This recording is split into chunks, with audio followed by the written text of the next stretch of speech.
Bom dia com Jesus. Estivemos ontem falando sobre como receber algo de Deus, porém hoje nós vamos para um ponto importantíssimo. Eu intitulei este vídeo como Soltando o Freio de Mão. O que seria este freio de mão?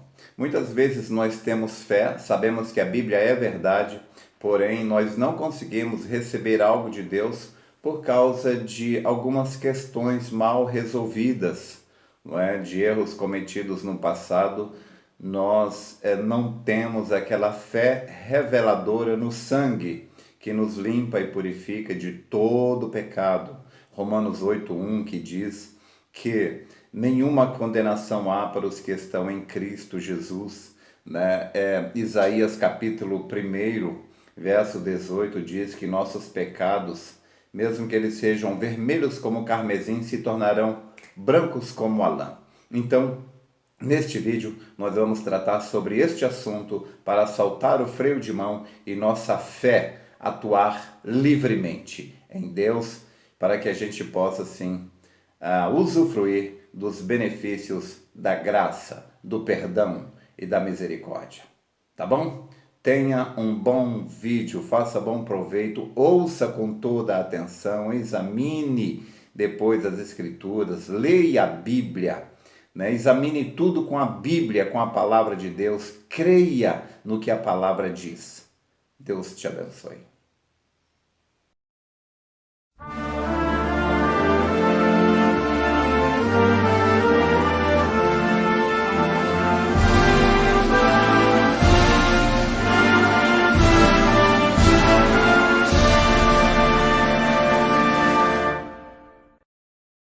Muito bem, dando continuidade ao nosso estudo sobre como receber algo de Deus, nós vamos ver uma parte muito importante hoje que se refere, eu diria, soltando o freio de mão.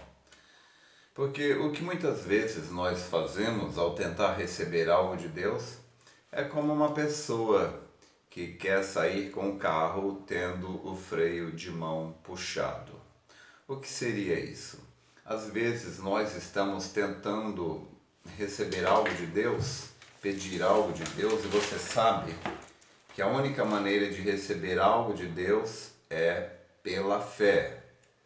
Mas como nós podemos ter fé se nós nos sentimos condenados? Fica difícil. E nós nos sentimos condenados não porque nós estamos em pecado, não. Nós estamos vivendo uma vida cristã, não é? De acordo com a palavra, só que, embora sejamos cristãos e lutemos para viver de acordo com a palavra, porém ainda somos humanos. E o diabo explora esta situação humana para nos acusar. Não a Deus, não diante de Deus exatamente, mas o problema é diante de nós. E uma coisa que nós devemos entender é que o que nós recebemos ou deixamos de receber diante de Deus não é exatamente a forma como Deus nos vê, mas é a forma como nós nos vemos. Então, se nós nos vemos como não merecedores, como não herdeiros das bênçãos de Deus, é bem certo que essas bênçãos não chegarão diante de nós. Porque Provérbios 23:7 diz que, como imaginou na sua alma, assim é. Se você entra numa fila crendo que você vai ser curado, certamente você será curado. Mas se você entra numa fila de oração acreditando que não vai ser curado, porque não é bom, não merece, certamente você não será curado. Então, aqui a forma como nós nos vemos é definitivo, não é? Se vamos receber algo de Deus ou não. Então, muitos de nós está tentando receber algo de Deus, porém, em nossa consciência nós nos sentimos condenados. E isto é simplesmente por falta de crer na palavra. Volto a repetir, se você está vivendo uma vida cristã, lutando com tudo que pode, porém, ainda assim você vai cometer erros. Devemos lembrar, na mensagem Unidade, parágrafo 33, o profeta disse: você não deve olhar para esses seus erros, você sempre os terá. Eu estou falando de ser humano. Não há nada que você possa fazer para deixar de ser humano. E não é a vontade de Deus que você deixe de ser humano. Não é a vontade de Deus que você seja humanamente perfeito. Não. Porque se você fosse perfeito, você deixaria de precisar da ajuda de Deus. Você deixaria de necessitar do Calvário. E não é isso que Deus quer. Deus quer que a gente necessite dele. Deus quer que a gente necessite de cura, de salvação, de libertação, porque é esta nossa necessidade que dá a Deus a possibilidade de manifestar em nossas vidas o seu amor e os seus atributos.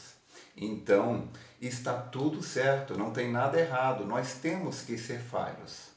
Nós temos que ser falhos. Volto a repetir, não estou advogando o pecado, não, absolutamente não. Tudo que você planta, você colhe. Porém, o que eu estou colocando aqui é o que Deus fez por nós.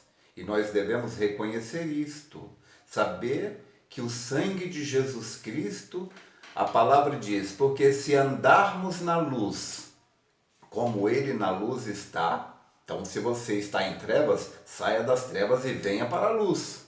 Venha para a luz. Porque se andarmos na luz, como Ele na luz está, temos comunhão uns com os outros, e o sangue de Jesus Cristo, seu Filho, nos limpa e purifica de todo pecado. Aqui em Apocalipse, capítulo 1, verso 5, a parte B, a palavra diz: aquele que nos ama e em seu sangue nos lavou dos nossos pecados. O profeta desta era, muito criterioso que era para estudar o significado, a tradução mais exata, mais correta possível do grego, do hebraico. Então, nos seus estudos, ele viu que a tradução exata desse versículo não é que Deus nos lavou dos nossos pecados, embora sim nos lavou. Porém, a tradução exata desse verso 5 de Apocalipse 1 é nos libertou dos nossos pecados. Então nós não estamos mais atrelados, presos aos nossos pecados. Deus nos libertou. Deus nos libertou e nos fez uma nova criatura em Cristo Jesus. Então, nós não somos mais pecadores. Não. A palavra nos mostra que sempre quando havia uma mudança na vida de um filho de Deus, uma vitória, então Deus mudava o nome. Então Deus mudou o nome de Sara para Sarai, mudou o nome de Abrão para Abraão, mudou o nome de Jacó para Israel. E quando você nasce de novo, quando você entra em Cristo, você é mudado o seu nome também, de pecador para cristão. Você é um cristão, você não é mais um pecador no sentido da palavra. É claro que você comete erros, mas Deus não os vê. Deus olha para você através do sangue e nos vê limpos. Por isso é que aqui em Apocalipse capítulo 1, verso 5, a palavra diz que Deus nos libertou dos nossos pecados. Se formos lá para Isaías, lá no livro de Isaías, capítulo 1 de Isaías, verso 18, eu creio. Deixa-me abrir aqui em Isaías, capítulo 1, verso 18. A palavra nos diz assim: vinde então e argui-me, diz o Senhor, ainda que os vossos pecados sejam como a escarlata, eles se tornarão brancos como a neve. Ainda que sejam vermelhos como o carmesim, se tornarão como a branca lã. Deus, ele nos limpa, nos lava, purifica de todo pecado. Nós devemos entender, para acabar com esta condenação que impede a nossa fé de atuar, nós devemos crer no que a palavra diz a nosso respeito. Se nós não crermos no que a palavra diz a nosso respeito, a Bíblia não funcionará para nós. Mas se nós crermos no que a palavra diz a nosso respeito, então a Bíblia funcionará. Qual é a parte da Bíblia que funciona na sua vida? É aquela que você crê, é aquela que você tem entendimento, é aquela que te foi revelada. Então, quando te é revelado que o sangue de Jesus Cristo nos limpa e purifica de todo o pecado, toda a condenação do diabo cai por terra e então a nossa fé pode atuar. Devemos lembrar, Deus somente responde à nossa fé. Deus não ajuda quem está necessitado. Deus não ajuda a pessoa que está mais necessitada. Não, Deus ajuda aquela pessoa que tem fé.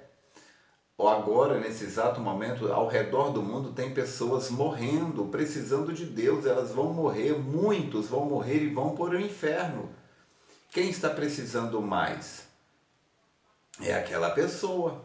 E muitas delas Deus não vai ajudar. Por que não? Porque elas não cumprem com o requisito de Deus.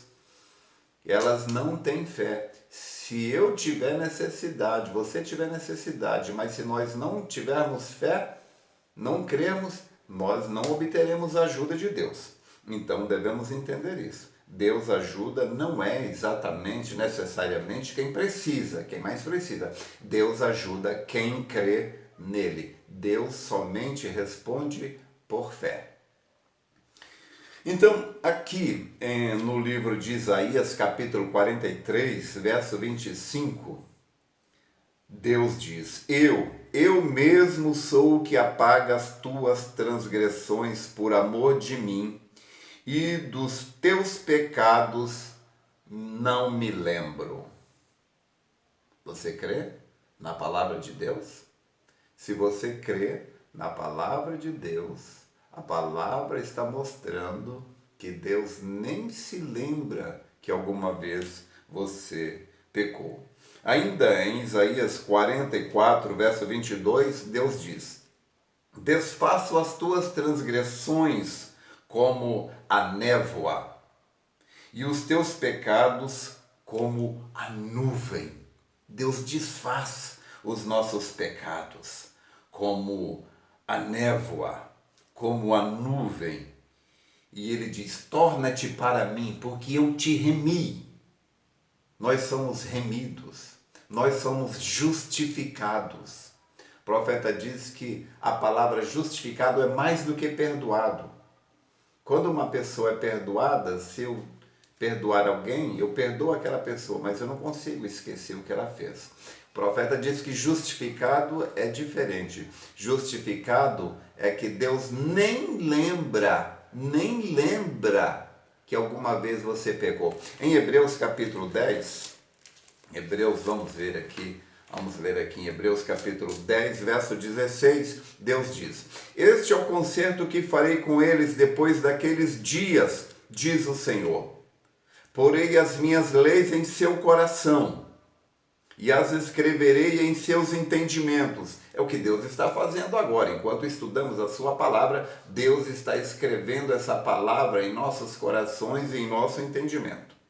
E acrescenta: jamais me lembrarei dos seus pecados e de suas iniquidades. Jamais me lembrarei dos seus pecados e das suas iniquidades.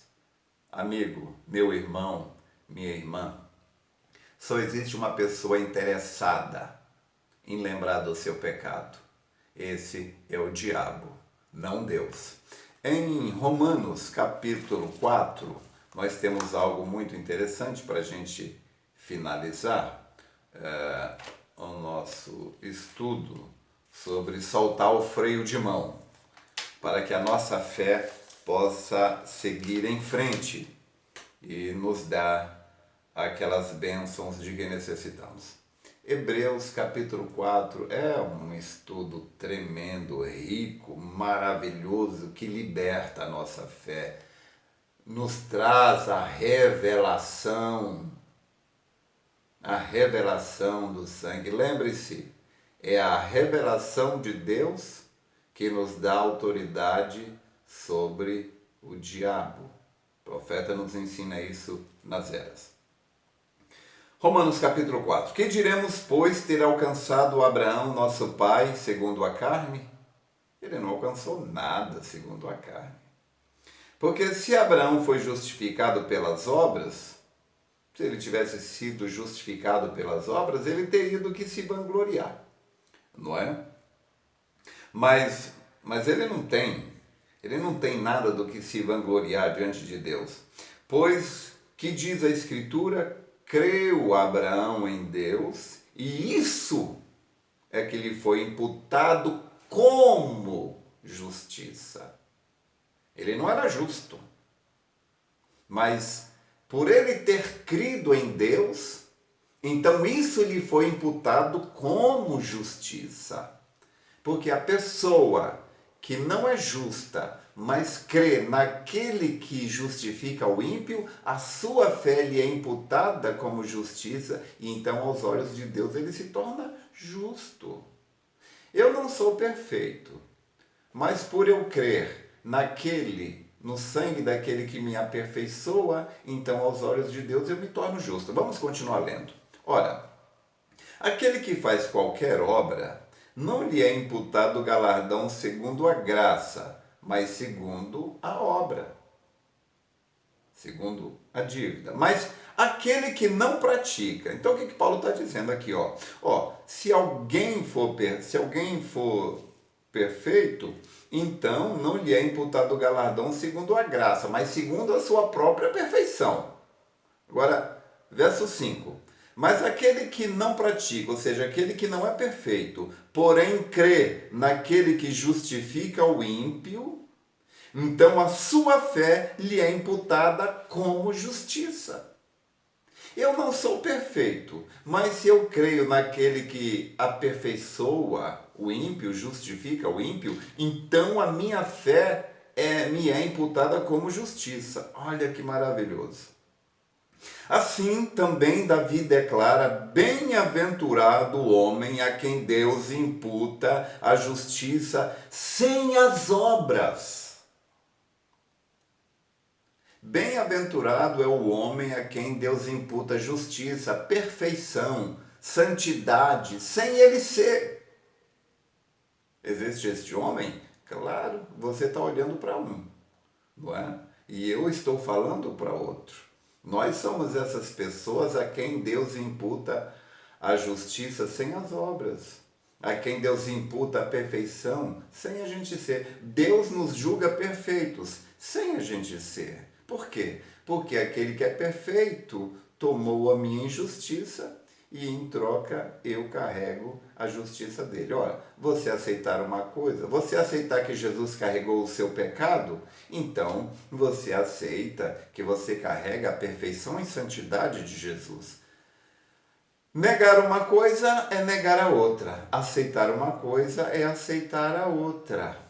Meu Deus, como isso é claro, rico, poderoso, maravilhoso. Então, repetindo, assim Davi declara, bem-aventurado o homem a quem Deus imputa a justiça sem as obras, dizendo, bem-aventurado aqueles cujas maldades são perdoadas e cujos pecados são cobertos. Bem-aventurado o homem a quem o Senhor não imputa pecado. Deus não nos imputa o nosso pecado. Por que não? Ele seria injusto em fazer isso. O nosso pecado já foi pago, a nossa conta já foi paga lá no Calvário há 2000 anos atrás. Quando Jesus morreu na cruz, nossa conta foi paga. E você quer algo tremendo, rico, riquíssimo, maravilhoso. O profeta diz aqui que quando Deus criou Adão, Eva já estava em Adão. Mas então Deus tirou tirou Eva ali de Adão, não é?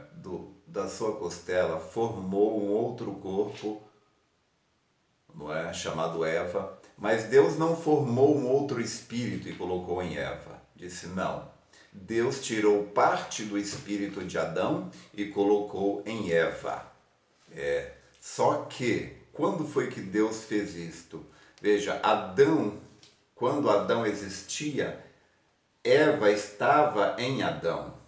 Antes de Deus adormecer a Adão, Eva estava em Adão. Então Deus adormeceu a Adão e tirou ali do seu espírito e colocou em Eva. E o profeta diz que quando Jesus Cristo caminhou para o Calvário, Deus olhou de cima e viu a noiva no noivo. Quando Jesus Cristo caminhou para o Calvário, nós, a noiva, nós estávamos nele. Quando Jesus Cristo foi pregado na cruz, nós fomos pregados ali na cruz com ele. O nosso pecado foi pago, nós fomos justificados nele. Que segurança, que maravilha! Então, o apóstolo São Paulo conclui o assunto ali em Romanos capítulo 8, verso 1, dizendo: portanto, agora nenhuma condenação há para os que estão em Cristo Jesus, que não andam mais segundo a carne, mas segundo o Espírito. Então, se você é um cristão, se você está em Cristo, você é uma nova criatura. E nenhuma condenação há sobre você. Você está livre para colocar as suas necessidades diante de Deus e Ele te responderá, porque Ele disse: pedi e dá-se-vos-á, buscai e encontrareis. Então, isto solta o freio de mão da nossa fé e nos torna livre para crer. Deus te abençoe.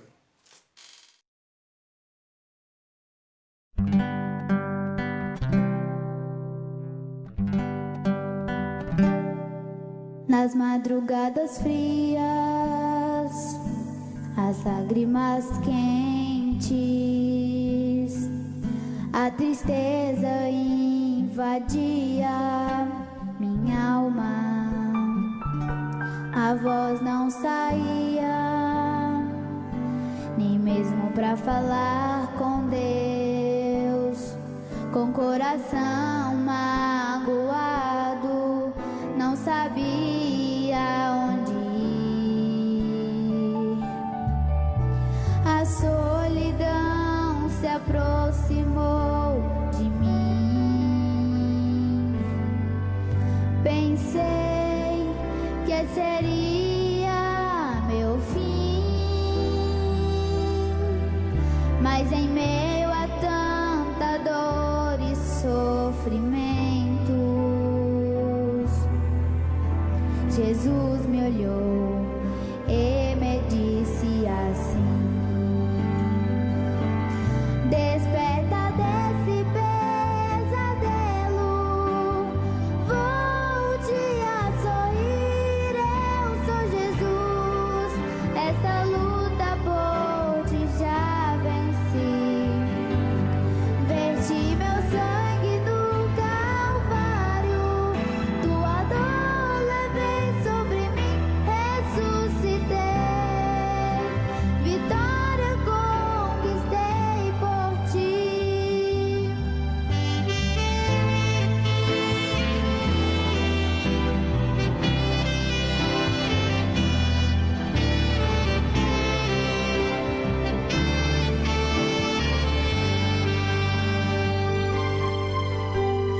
E você, tão triste a sofrer, levante pela fé, volte a sorrir. Teus problemas Jesus vai solucionar e alegria em sua vida terá. Mesmo que não tenha forças para orar, Jesus te ama e prometeu te ajudar.